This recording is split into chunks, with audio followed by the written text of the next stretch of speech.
Okay, in this tutorial for the MS Word template, I'm going to show you how to begin a new chapter and get it all set up. So what you need to do first of all is go to the end of your last chapter. In this case, my last chapter is chapter 2. On the very next page I have the bibliography. So I put my cursor right before this section break that separates chapter 2 and the bibliography. Then I just come up to the menu, to the ribbon. I select the Page Layout tab. In the Page Setup section, or in the Page Setup group, I select Breaks, come down to Section Breaks, and pick Next Page. And you see that inserts another section break.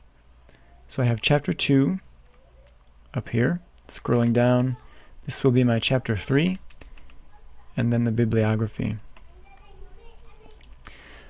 So I come back up to the ribbon, I select the Home tab, and now I'm going to select the chapter number style.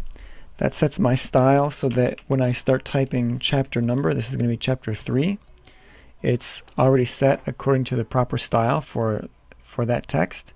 And now you'll notice that chapter number, that style is highlighted, but when I hit enter,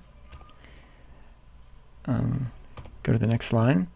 Now this next line, the formatting has already been adjusted to the chapter title style.